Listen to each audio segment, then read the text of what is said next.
Pois bem, a minha parte é esta. É o capítulo 8º da Constituição do Regêncio. Vocês encontram ela ali, nas Paulinas, está exatamente a R$ 8,60. E eu vou entender apenas o capítulo 8º, que trata exatamente do tema de Maria no entendimento da Igreja.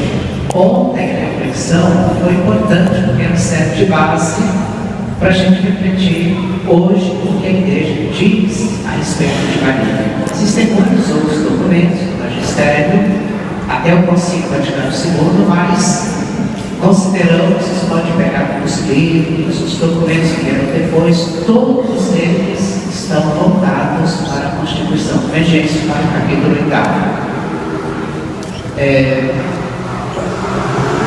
A minha fala está baseada nessa bibliografia.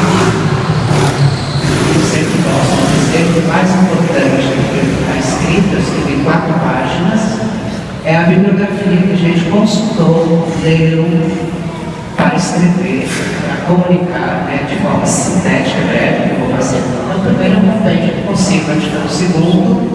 Veja, está bem amarelinho, já tive que fazer uma nova capa, porque já está breve, de tanto ser usado, e nele a Constituição sobre a Igreja. Depois, o documento de Aparecida, porque eu cito literalmente 2 números, então eu cito o documento de Aparecida. A ADBR falou daquela coleção Teotólogos sobre Maria, aqueles 15 livretos, são os documentos oficiais, seja dos papas, seja da Igreja do Brasil. Depois o Dicionário do Vaticano II, da editora Paulo e Paulinas, foi feito em conjunto, é um calhamaço muito bom, porque aprofundar um pouco os conceitos, E o último livro que infelizmente foi lançado este ano, em Aparecida, da Lisa Boff. Esse livro é importantíssimo. Como tudo começou com Maria de Nazaré, da editora Ave Maria, e Letra Capital, Rio de Janeiro, de 2016. Esse livro estava escrito, mas ela publicou agora na Academia de Mariologia de Aparecida, São Paulo. Então, vocês podem entrar nessa bibliografia e vocês vão encontrar onde eu busquei escrever as 4 páginas, escrever não é fácil, E também nós vamos refletir um pouco aqui nessa noite. Iniciando, eu quero lembrar que o Concílio Vaticano II, que aconteceu em 1962 a 1964, convocado pelo Papa João XXIII, conduzido pelo Papa Paulo VI, quis ser um concílio pastoral, ecumênico, doutrinário, com o ensinamento iluminado pela ação divina. Do Concílio Vaticano II, como já mostrei para vocês, do compêndio, nós temos aqui esses documentos. São 16 documentos, ao todo 4 constituições modernas sobre a Igreja, 9 decretos e 3 declarações. Então, são os 16 documentos publicados pelo Concílio Vaticano II. O Concílio foi convocado por São João XXIII, conduzido hoje a Beato, Paulo VI, e temos os frutos de lei para a nossa comunicação.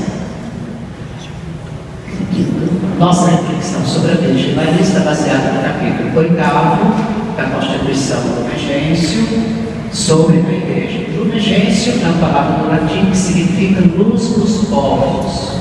Luz dos povos. LG, porque daqui para frente vai aparecer sempre LG número tal. Aprovado no dia 19 de novembro de 1964 e promulgado por Paulo VI no dia 21 de novembro do mesmo ano.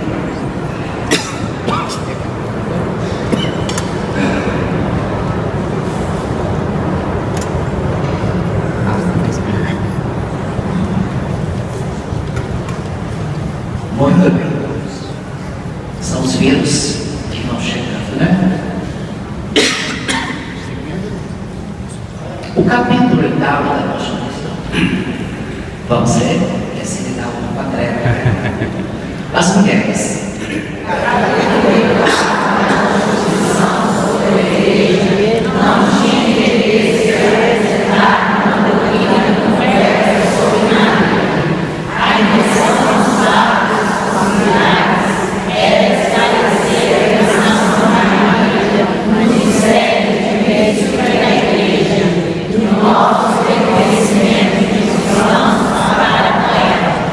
então grifei a intenção do capítulo, que era tratar da missão de Maria no mistério de Cristo e da Igreja.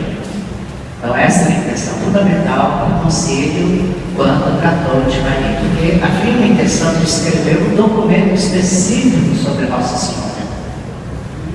Mas depois os padres conciliares sentiram, não, nós temos que tratar de Maria no contexto da missão da Igreja, que é a missão que Cristo confiou à Igreja. E ninguém melhor simboliza a Igreja que Maria, né? Então isso aqui é o nosso reconhecimento para com ela.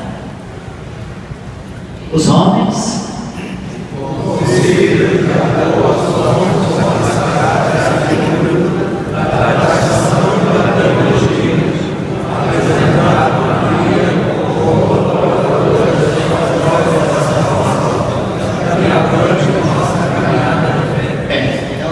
Sagrada Escritura, já vimos ontem com o Padre Pierre.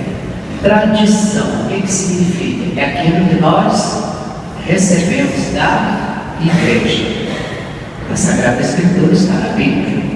Tradição é aquilo que nós recebemos da Igreja ao longo desses séculos, né?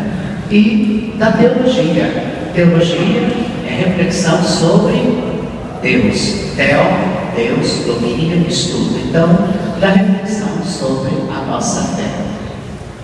E a função Maria como colaboradora da história da salvação, como colaboradora, né? Seguindo. A reflexão sobre Maria avançou muito nos últimos anos, e aí a gente destaca os papas Paulo VI e João Paulo II, mas sem desmerecer Bento XVI, o Papa Francisco, sobretudo nos seus últimos documentos. O esforço da Igreja em publicar os textos litúrgicos, seja a respeito do lecionário para as missas de Nossa Senhora, como para as missas de Nossa Senhora. E recomendei às comunidades que elas adquirissem esses 2 volumes que foram publicados a pedido da CNBB. Né? Um é o lecionário com todas as leituras das memórias das festas de Nossa Senhora. E também um texto, o lecionário para a missa, contendo as orações próprias, oração da comunhão, oferendas e comunhão, bem como os prefácios para a missa de Nossa Senhora. Graças a Deus que todas as comunidades já adquiriram, né? Você for celebrar a memória de Nossa Senhora já sabe onde buscar a fonte, né? Seguindo.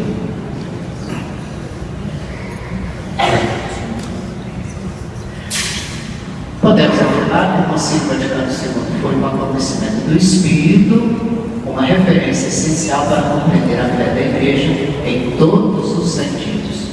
Há quem diga que o Concílio foi como um novo Pentecoste para a Igreja, né? Uma ação do Espírito, porque ninguém imaginava que o Papa Javelino, né, fosse convocar um acontecimento tão complexo como é a realização de um concílio, né? Seguindo, cantemos. Vamos lá? Formamos a Igreja.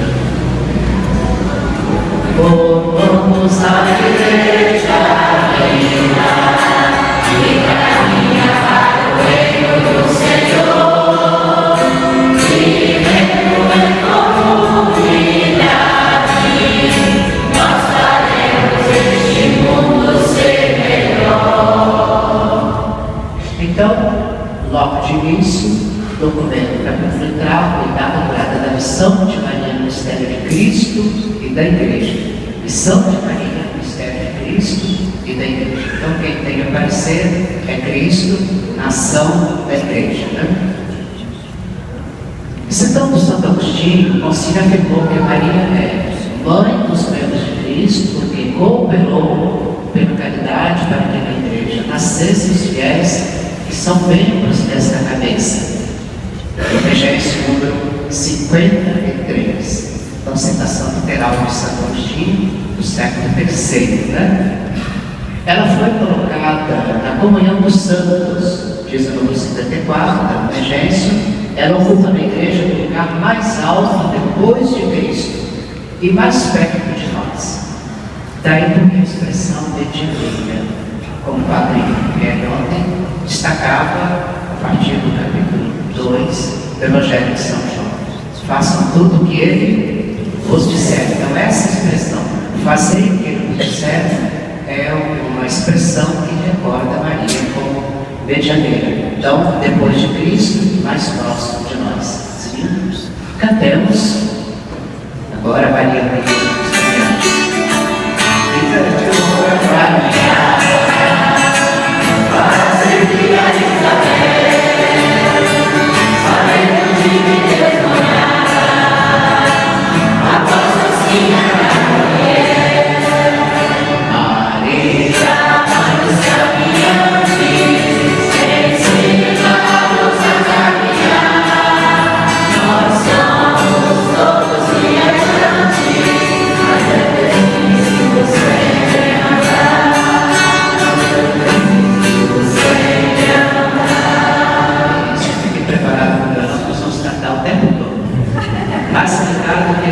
Porque tudo isso está escrito, depois vocês vão receber, né?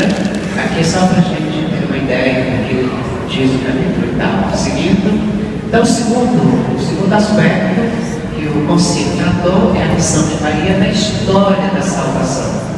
Esse é o texto maior, né? O texto maior tem expressões que precisam ser traduzidas, né? Por isso que a gente tem o trabalho também de tentar fazer um texto mais próximo. Seguindo, as mulheres poderiam ler? O concílio tratou a missão de Maria na história da salvação a partir do Antigo Testamento. Ela é profeticamente realizada como mulher de essência ascendente, a Virgem Mãe do Emanuel, obra de Javé e filha de Sião. É uma reflexão que busca os fundamentos bíblicos sobre Maria, rejeitando os exageros e apologias marianas, optando por uma visão a partir do contexto da história da salvação. O concílio teve essa preocupação, por isso foi importante essa ordem, né? Maria a partir da Bíblia, alguns textos do Antigo Testamento como do Novo, nós vamos encontrar no capítulo 8, em que Padre Pierre deixou bastante claro para a gente. Com isso, os padres conciliares não queriam apresentar uma imagem de Maria, como alguns às vezes têm a tendência de exagerar em certos aspectos, né? Sobre a vida de Nossa Senhora, né? Optando por uma visão a partir do contexto da história da salvação. É preciso compreender Maria no contexto da história da salvação, como o Padre Pierre lembrou ontem, até de textos que deixam a gente assim, até confusos, né? Então, tirar Maria da história da salvação é mutilar a presença dela na vida da igreja, né?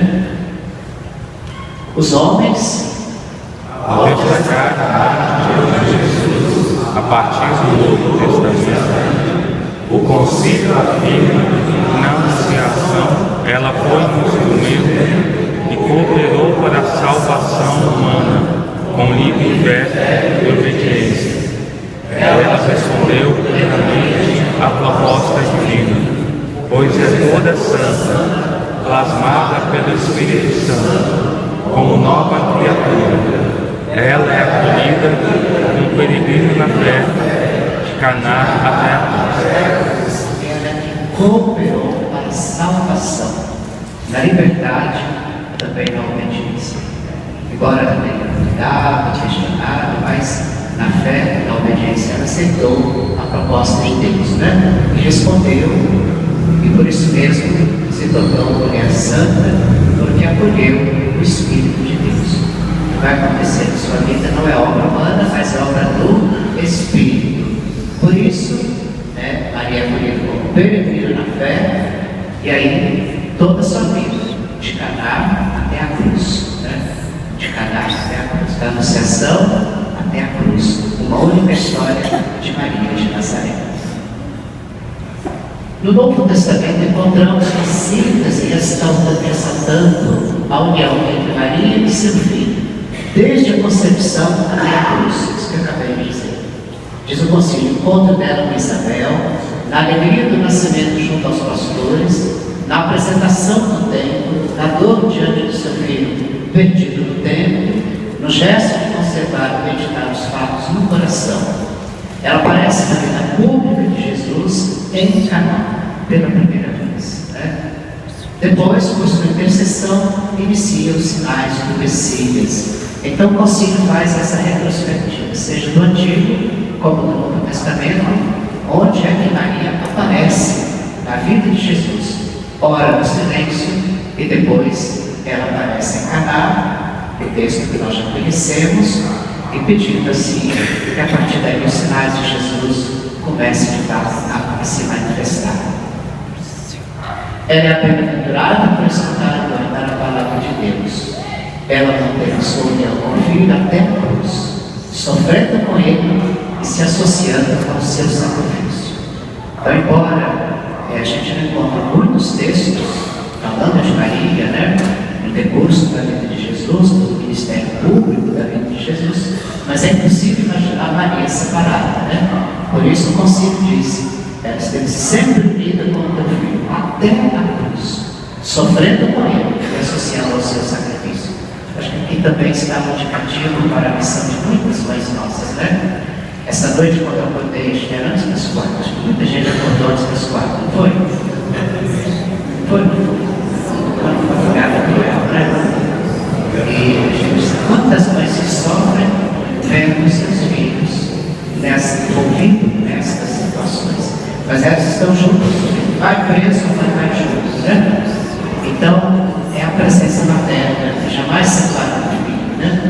Finalmente foi dado como mãe ao discípulo amado. João, em Pentecostes, ela está presente à espera do dom do Espírito, o qual já na anunciação o havia coberto com sua sombra. Então, se a gente concílio costura todos os elementos mariológicos do Novo Testamento, né? Desde a concepção até a vida do Espírito Santo, Maria sempre presente com sua igreja. Os homens, o documento auxiliar encerra as considerações bíblicas sobre Maria com a seguinte afirmação: todos, o curso de sua vida foi assunta de corpo e alma, agora e sempre, e para que estivesse mais plenamente conforme o seu Filho, vencedor do pecado e da morte, foi exaltado como rainha. Então, vocês vejam, o número 59 diz que o último tipo de Maria é esse: rainha do universo, rainha da paz, e assim por diante. Por isso temos até uma comunidade com esse título, onde o Maurício achou que seria muito bom, né? Seguindo, cantemos.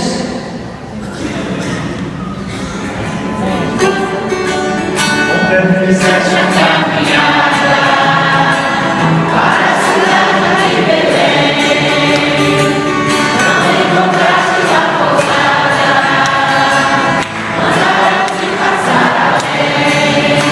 Maria, mãe dos caminhantes, ensina a nossa caminhada. Nós somos 12 viajantes, mas é preciso sempre andar, mas é preciso sempre andar. O outro elemento que aparece na apóstola do capítulo 8 é a relação de Maria com a sua igreja. Então, o concílio foi assim desenhando como é que nós devemos compreender a figura de Maria, mãe de Cristo e mãe da sua igreja, e a relação dela conosco. Da relação com seu filho, a relação dela com a história da salvação, a relação dela com seu filho e agora a relação de Maria conosco. Como é que nós devemos acolher e compreender as mulheres? A busca e compreensão da relação de Maria com a igreja é muito importante, sendo Jesus o único mediador entre Deus e a humanidade. Como compreender a intercessão dos santos, especialmente de Maria? O documento considerado afirma que Cristo é o único mediador. O tempo todo, não sei quantas vezes essa palavra aparece. Cristo é o único mediador. E Maria jamais se colocou no lugar do mediador. E aí, prova disso, é o capítulo 2 do Evangelho de São João. Então, ela é importante importante para a história da Igreja e para a história da salvação. Então compreendemos a intercessão de Maria a partir da mediação de Cristo Jesus, né? Podemos ser a Maria, sim, como o filho vai à mãe quando quer conquistar alguma coisa do pai, não é assim? Na prática da vida da gente, o pai está lá, a mãe é uma intermediária, uma espécie de intercessor. Então eu quero pedir, eu quero conquistar isso do meu pai, eu vou pela mãe, né? Então, associando mais ou menos assim, Cristo, portanto, é o único mediador, ele o Salvador, né? Com isso, o concílio estava tentando apagar a consciência da Igreja Católica aquele desejo de colocar Maria como quarta pessoa da Santíssima Trindade. Era esse o problema que estava por trás desse debate, né? Seguindo, os homens Iluminados pelo Concílio Vaticano II, podemos recorrer à intercessão de Maria, pois a Mãe de Jesus colabora na única mediação de Cristo. Embora o Concílio tenha usado a palavra medianeira, afirmou que ela é invocada como advogada auxiliadora, nada acrescentando a dignidade e eficácia de Cristo, o único mediador. Volta sempre a palavra, o único mediador é Cristo Jesus. Então, o concílio, embora tenha adotado medianeira, aliás, temos uma comunidade aqui, comunidade da nossa secretária de Associação, como Nossa Senhora do Rio de Janeiro, o concílio achou melhor essa palavra advogada, porque lembra o Espírito Santo, que é também colocado como advogado ou defensor, né? E auxiliadora. Muitas comunidades têm o título de Nossa Senhora Auxiliadora, né? Quer dizer, tudo isso não diminui em nada a figura de Cristo, nosso único mediador. A missão materna de Maria não diminui, portanto, a mediação única de Cristo. Revela sua potência e sua fonte, que é o dom de Deus, favorecendo a união dos fiéis em Cristo no 60. O concílio afirmou que nenhuma criatura jamais pode ser colocada no mesmo plano do Verbo encarnado e redentor. Nenhuma criatura. Poderíamos pensar que o concílio de Nossa Senhora está no mesmo plano de Cristo. Não, você diz, nenhuma criatura pode ser colocada no mesmo plano do Verbo encarnado. Quem é o Verbo encarnado redentor para nós? Jesus Cristo, né? Centro de nossa vida.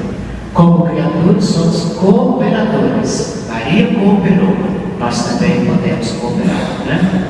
Levando as pessoas para Cristo por o caminho da salvação. Participando da única fonte, Jesus Cristo, né? Jesus Cristo, a nossa única fonte de salvação. E o culto à Mãe de Jesus. Seguindo, as mulheres. O concílio afirmou que a colaboração de Maria não está no mesmo plano da missão redentora de Jesus. O culto a Maria se orienta para o culto à Trindade. Então veja que o concílio ampliou, dizendo que quando cultuamos Maria, quando rezamos a Maria, quando rezamos a oração do texto, uma ladainha, uma via sacra, voltados. Existe uma via sacra de Nossa Senhora, a gente não fez aqui, mas existe. Por sinal muito bonita, né? Qualquer atividade mariana que fizermos, tudo está voltado para o mistério da unidade do Pai, do Filho e do Espírito Santo. Essa Maria nos conduz para o mistério da Trindade, né? E aí vem a afirmação.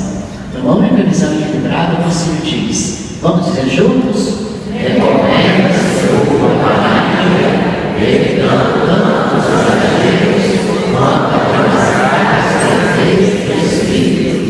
A verdadeira devoção a Maria não consiste nos férios dos olhos, nem na mão, mas na presença da Maria e os segredos de suas virtudes. Então, o que o concílio recomenda é que a gente evite certos exageros, mas também nem tanto ao mar, nem tanto à terra, né? Nem tanto aquela atitude que minimiza a figura de Maria. E a verdadeira devoção a Maria, né? Ela nos faz reconhecer as virtudes que ela teve para conosco. Número 67. Seguindo, o conselho disse que precisamos entender a sua relação com a igreja como membros, ou seja, símbolo e mãe. Aí é símbolo da igreja, mãe da igreja. E dizer isso é dizer tudo, né? Símbolo da igreja. Então, contemplar. Aqui está um símbolo, né? Não é a igreja, mas é um símbolo que leva a igreja, levaria símbolo. O concílio mais tarde vai ser, lá no início do documento, que ela é modelo para a igreja. Modelo. Então, se a gente quer se espelhar em alguém, como ser igreja, olhar para Maria, né? Ela é mãe companheira que serva do Senhor, tornando-se assim nossa mãe na ordem da graça. Mãe na ordem da graça, porque cada um tem uma mãe biológica, tem. Todos nós nascemos de uma mãe. Mãe na ordem da graça, não no sentido biológico do termo, né? Ela está intimamente relacionada com a igreja, como mãe e virgem. Gera nos filhos pelo batismo, guarda a palavra dada ao esposo, vive na fé, esperança e caridade. São as virtudes principais que todo cristão deve adotar na sua vida, né? Guardar a palavra, viver o batismo, né? À luz de Cristo, o esposo da igreja, na fé, esperança e na caridade. As virtudes teologais fundamentais da vida cristã, né? Então Maria nos ajuda a viver tudo isso. Portanto, sermos plenamente igreja, né? Por isso que quem acolhe a Maria, acolhe a igreja, acolhe Cristo Jesus, né? Quem rejeita Maria fica em uma lacuna, né? Quem desconsidera a mãe de Jesus, desconsidera a igreja e assim por diante, né? E a nossa fé não é uma fé que nasceu no século XV, é uma fé que vem da origem, né? Lá do começo. Ok? Por fim, capítulo 8, a última bela imagem de Maria como sinal do povo de Deus perdido, sinal do povo que caminha. Porque o conceito diz, a peregrinação de Maria para Isabel, como nós vimos no texto de ontem, né? Depois do Magnífico. Então, aquilo representa a nossa peregrinação também. Apresenta Maria, mãe de Jesus, como figura realizada para o cristão e a igreja. Juntos, Maria, junto ao céu, é a imagem do começo da igreja, como deve ser consumada no plenitude. Assim também brilha na terra, como sinal de esperança, segura no conforto da povo de Deus e peregrinação, até que é a dimensão da parousia, ou seja, das últimas coisas. Então Maria peregrinou com Jesus no ventre, então encontra Isabel, nos ensina a ser cristãos que vão ao encontro do próximo, e assim ela aponta também essa meta da vida cristã, que é o reino definitivo, a glória do céu. Cantemos, de modo foi a caminhada, com Maria caminhamos, vamos de pé. De modo foi a caminhada.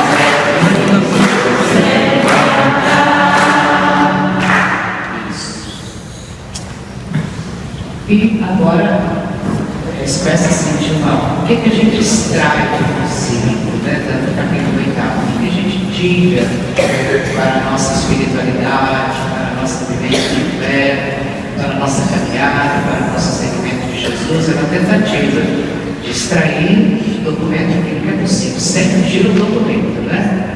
Então, aqui são alguns pontos, alguns elementos, né, que tentamos extrair. Primeiro, Maria é apresentada numa interdependência com Cristo e a igreja. Interdependência significa, eu não posso separar Maria de Cristo e da igreja, correto? E nem posso esquecer de Maria, muito menos de Cristo e de sua igreja. Para nós católicos, protestante, varrer o caminho, né? Ela é uma qualquer, né? Para nós, ela está intimamente ligada a Cristo e a sua igreja, de modo que eu não posso separar, né? Por isso, vocês já perceberam que todas as orações eucarísticas, vocês sabem quantas orações eucarísticas temos para rezar na missa? Quem sabe? Já falei. Isso mesmo, 14 orações eucarísticas. 14, tem gente que às vezes fica preso, não, 2 e 3, né? Às vezes vai assim, mas todas elas, intercessões, a figura de Maria aparece, né? Então, ela é inseparável de Cristo, que se dá a nós como palavra e alimento, e intimamente unida com a sua igreja, a interdependência, né? De Cristo e da igreja, sua relação com a comunidade dos seguidores e seguidores de Jesus como membro, mãe e modelo da igreja. Mãe e modelo da igreja. Então, ninguém serve de modelo para ninguém. Nem um papa, nem um bispo, nem um papa. Tome cuidado. Ah, Padre tal é modelo. Não. Nós podemos falar, Maria sim é modelo para nós sermos igreja. Aí sim. Porque quem toma Maria como modelo está no caminho certo de Cristo e da sua igreja. Né? Então, nem o Padre é modelo para ninguém, nem o bispo é modelo para ninguém, por mais santo que seja. E nenhuma religiosa, né, irmãs? Nós somos meros instrumentos, né?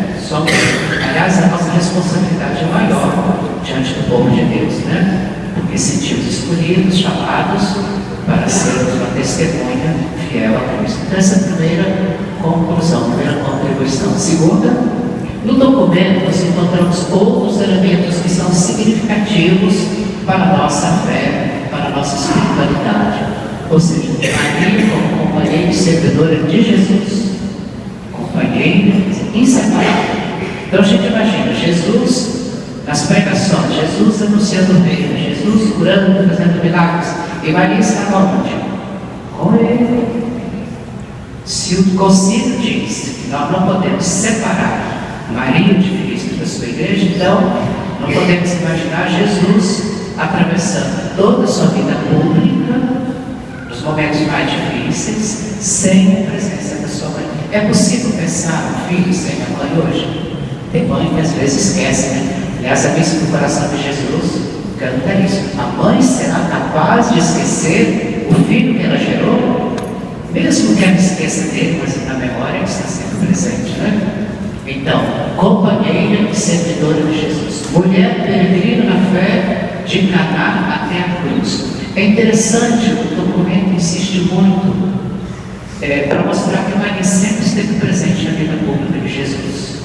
Caná significa um acontecimento humano, mas também um acontecimento que costura uma série de elementos divinos, né? Por isso, Caná até a cruz. Caná até a cruz. O documento insiste muito. Portanto, exemplo de fé operante e mãe da comunidade cristã. Por isso temos um apreço, um carinho todo especial para a mãe de Cristo, né? Então, a segunda contribuição do documento nos convida. Terceira contribuição é uma doutrina que ilumina os dogmas e o verdadeiro culto a Maria. Dogma, vocês sabem o que é, né? São as definições de fé da igreja. O último dogma de Nossa Senhora foi, quem se lembra? Vamos ver se vocês estão por dentro. Os legionários aí, e os legionários. O último dogma que a igreja proclamou. O dogma vou deixar o dever de casa. Quem falou baixinho? Vai macular na Constituição, isso mesmo, 1945, né? E então, dogmas são as verdades de fé. O povo vai acreditando, a igreja se reúne, o Papa, junto com seus períodos, com os bispos, assessores, e diz que é uma verdade de fé. Então, veja bem, Maria não foi proclamada ainda como quarta pessoa da Santíssima Trindade. Dificilmente será. Por isso, é um problema teológico na imagem do Pai Eterno. Espírito Santo coroando a Nossa Senhora, como se ela fosse uma quarta pessoa da Santíssima Trindade. É mais um problema de resolução, né? Que Maria foi coroada no céu, a igreja não tem dúvida, ela é rainha do céu e da terra, mas a igreja não a defende ainda. Então, tudo isso, o verdadeiro culto a Maria Infantil é uma referência à história da salvação. Portanto, percebe-se o equilíbrio entre Bíblia, culto e dogma. Então, o concílio quis equilibrar, né? Nem tanto um aspecto, nem tanto o outro, né? Seguindo a parte da confissão, a partir do concílio percebemos que é possível elaborar a confissão, mais como sentimental sobre Maria, como dom concedido por Deus no seu projeto de salvação. Maria, dom de Deus para a salvação da humanidade. Como nós também somos dons de Deus, né? Cada um de nós que estamos, somos dons de Deus para o projeto de salvação. Deus quis contar com Maria, contou com a colaboração dela e conta conosco também. Seguindo, quinta contribuição, o texto não tem por finalidade responder a todas as questões sobre a Mãe de Cristo e da Igreja, mas estimula ao estudo. Por isso, tantos autores, tantos livros. Agora precisa ter cuidado, porque tem muita água no assunto por aí. E às vezes, sabe que o assunto não são para os diabéticos. Não convém. Mas, a gente tem que pegar coisa consistente. Eu não queria fazer propaganda, mas eu vou fazer de um livro que eu estou ganhando nada com isso. Primeiro, já fiz ontem a coleção dos 15 livreiros. Esse outro aqui, Desde a Tua Mãe, Síntese Mariológica de Dom Leobardo Brustolino, Responsabilidade de Porto Alegre. Publicação desse ano, que ajuda a entender aquela expressão, Eis Tua Mãe. Faz lembrar a Maria ao pé da cruz. É um texto muito agradável isso aqui. Então, o texto não tem finalidade de responder, mas estimula ao estudo, ao aprofundamento, à luz da Sagrada Escritura, da tradição do magistério da Igreja, tendo em vista o esclarecimento, um avanço na teologia da Mariologia, como o Padre Pierre iniciou ontem, falando da Mariologia, que é um estudo sobre Maria, que é o que nós estamos fazendo nessa nossa semana, né? Para compreender Maria na liturgia, nós precisamos compreender o que diz a Sagrada Escritura e o que diz a Igreja, né? Então, pegando o último documento, isso nos dá essa facilidade para estudar os textos que estão aparecendo por aí, diversos autores. Indo, sexta contribuição. Vamos ler juntos?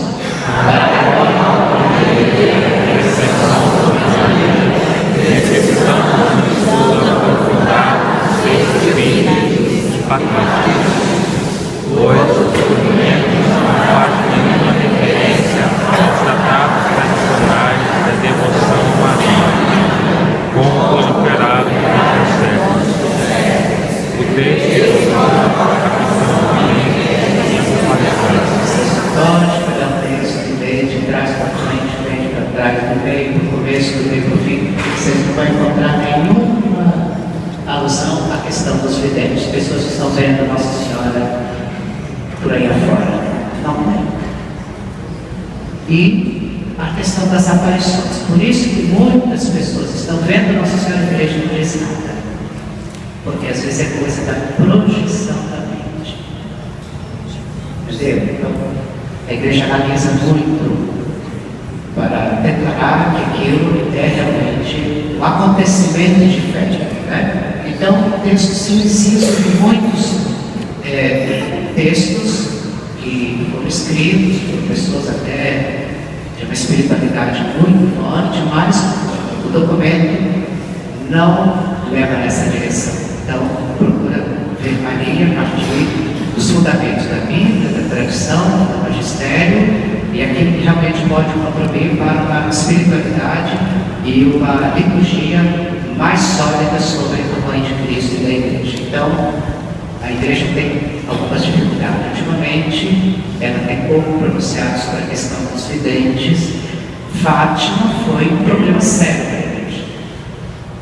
Muito mais tarde, foi reconhecido de fato aquilo era um acontecimento divino, na figura dos 3 meninos. Por isso que foram analisados, né, cientificamente, para ver se não tinha nenhum problema mental nos meninos, né? Nas três criancinhas, né? Se eles não estavam projetando alguma coisa, mas para ver se aquilo realmente era um dado de fé, né? Então, é uma alerta para nós. Uma sétima contribuição: o documento ajuda a superar ambiguidades de títulos marianos como medianeira e corredentora. Então, o documento, em que sentido a gente compreende a mediação de Maria? É no sentido de colocar Cristo em primeiro lugar. Então, aí compreendemos Maria, aquela que exerce o papel de mediar, né? Corredentora, o documento não diz. E nenhum documento do magistério, vocês podem pegar o último texto do Papa Francisco, na Evangelho Gaudium, que fala sobre Nossa Senhora, mas nem de longe aparece o aspecto de corredentora, que seria uma quarta pessoa da Trindade, né? Então, veja a sabedoria da Igreja. Reafirma-se, portanto, o dado bíblico central na mediação de Cristo, Maria, que colaborou na mediação de Cristo, ou mediador por excelência, um elemento importante para o diálogo ecumênico.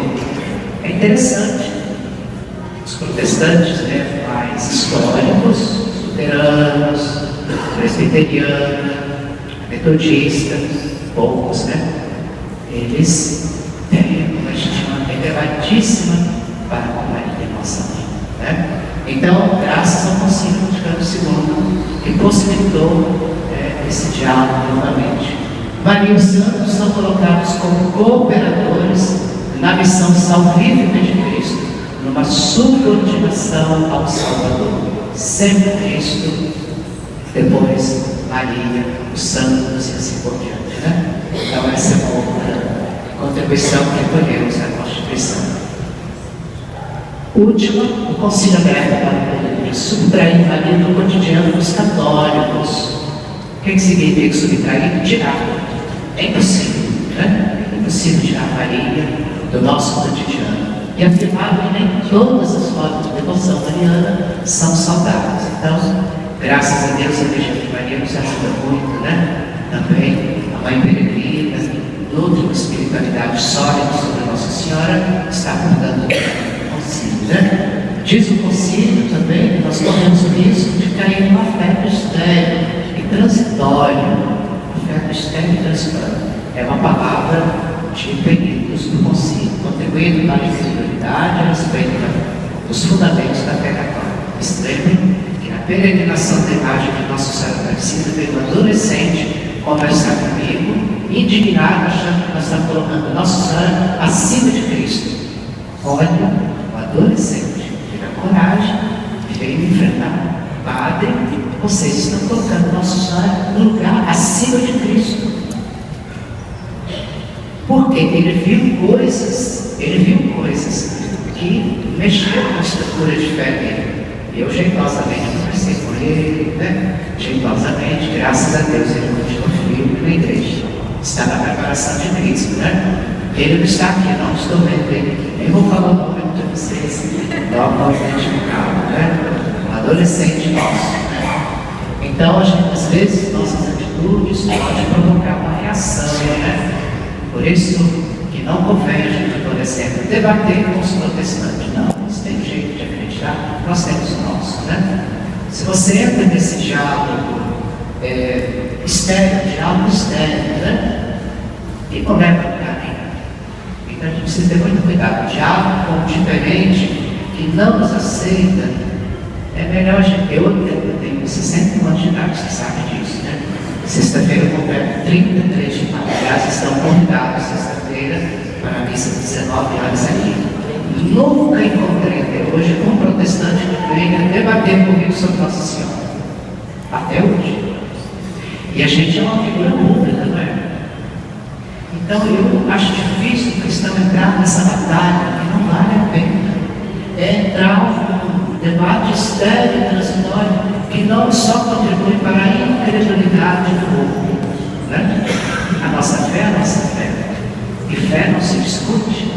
A gente vive, correto?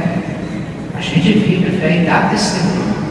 Só isso. Então, quem ama Maria dá testemunho do amor que temos para com Maria, né? Quem acredita na sua intercessão junto a Cristo, fica com isso, né? Cristo está sempre acima de nossa história, né? É sempre oportuno e necessário recorrer à Sagrada Escritura e aos ensinamentos da Igreja para que tenhamos uma sadia espiritualidade mariana. Por isso que começamos ontem com o tema de Maria na Bíblia. E a gente fica às vezes surpreso, né? Até nos pegou, né? Por exemplo, capítulo 2 do Evangelho de São João. Maria não foi convidada para a festa, e aí? Teve uma saída muito boa, né? Não precisava convidar porque ela era membro da família. A gente precisa entender o texto bíblico, né? Depois, quando trata dos irmãos, nossa história teve filhos. Pera lá, você está falando da parte da cultura ocidental ou da cultura oriental?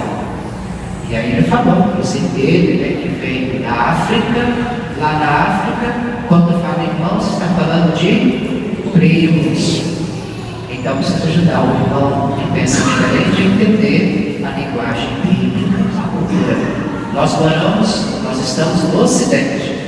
A Bíblia foi escrita no Oriente. E aí a gente se dá bem no diálogo com diferente, mas sem discutir, sem entrar na linha, né, de esterilidade. Não ajuda em nada. Precisamos todos. Nunca encontrei alguém. Eu agora tenho um sobrinho que está peregrinando para algumas igrejas, mas já está quase voltando para cá. A faculdade mexeu com a cabeça dele, né? Já está quase de volta. Nunca, ele veio conversar comigo, chorou, eu falei, tá bom, meu filho.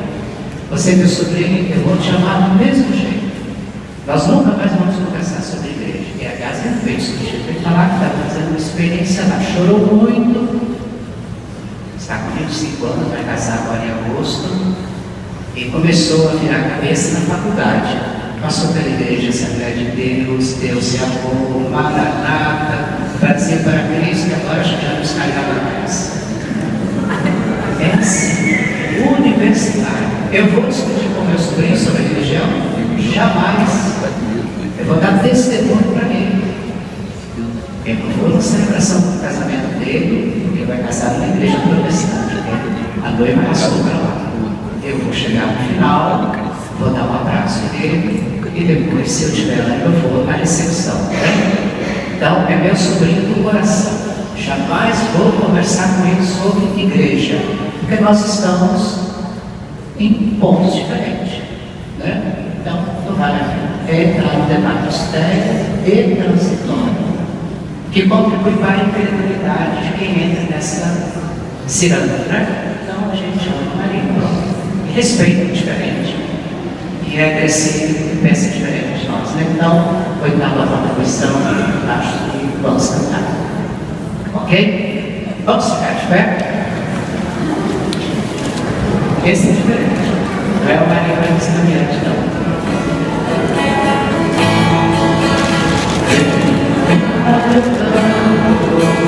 Cheio de amor e vida, venho louvar aquela Senhora da paz. Venho louvar Maria, Mãe do Libertador. Venho louvar que a gente morena no seu amor. Venho louvar que a gente morena no seu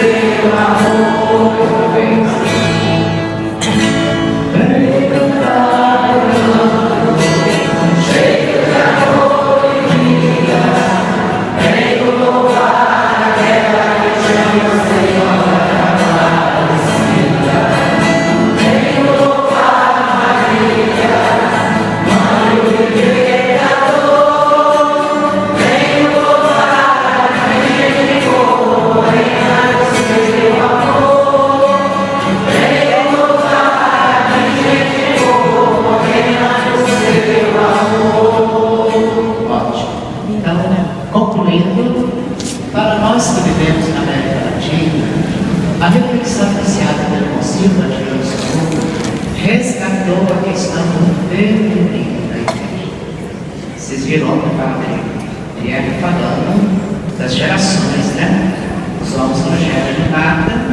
e os homens que geraram. E quando chega em Jesus, os homens param de gerar e começam a gerar. Né? Então, para nós que vivemos na América Latina, no Ocidente, sobretudo no Ocidental, a retomada da reflexão que o Concílio fez sobre Maria recuperou a questão do feminino da Igreja. Se a gente pedir às mulheres que para ficar de pé, nós vamos ter vergonha, não envergonhados. Nem vamos pedir, né? Assim era no tempo de Jesus. O texto que fala de Alfé da Cruz, diz a tradição de Marcos, que à distância estava um grande número de mulheres. Então as mulheres sempre estão em número superior aos homens, né? Então a recuperação do dado feminino a partir da mulher como mãe de Deus. A mulher é muito importante, né? A questão da igualdade, o lugar dela na família, na sociedade, é uma referência que muito estimula na busca do verdadeiro conhecimento sobre Maria para redescobrirmos a mãe de Cristo e da Igreja. Redescobrirmos, né? A importância da mãe de Cristo e da Igreja. Por isso, a CNBB proclamou este ano mariano, e nós achamos por bem, uma maneira de celebrar o ano mariano na nossa paróquia, realizar esta semana seguindo, com a mente e o coração abertos. Vamos ser juntos?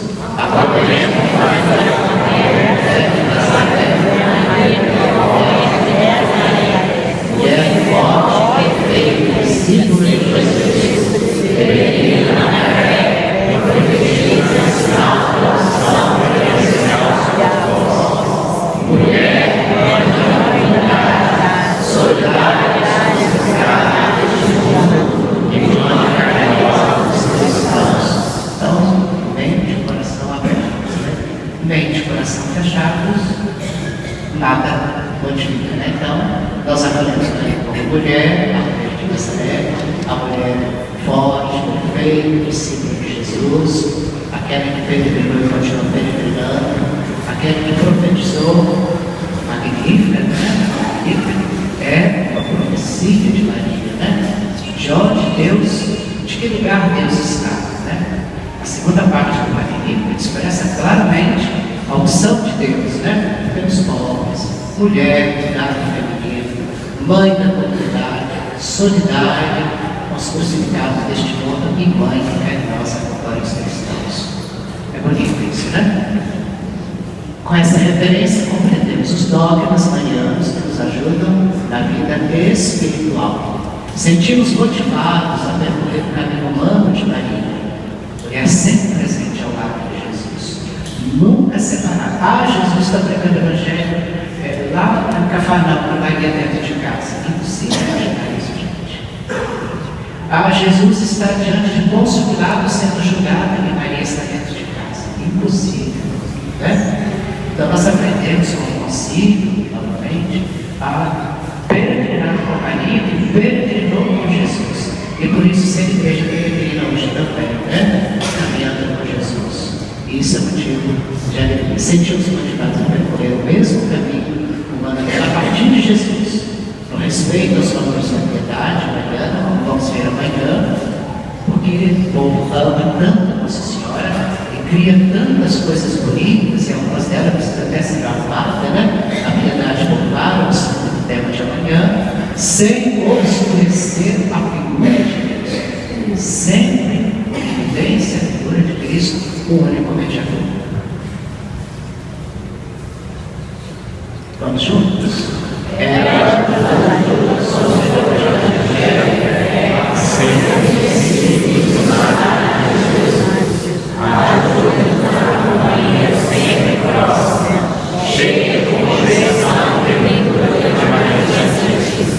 E a Maria, e sempre nos olhos de Jesus Cristo, autor e consumador da fé, e sempre também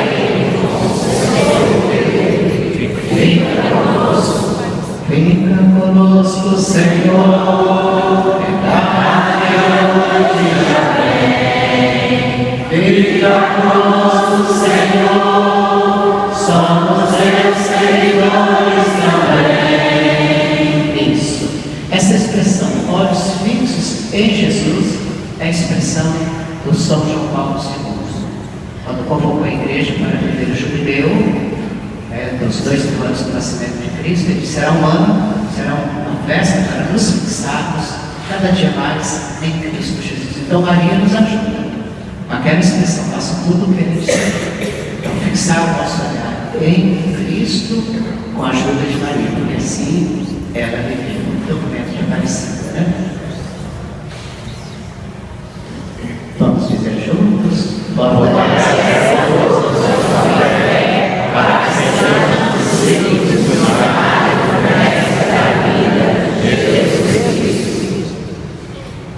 acho que seja cantando.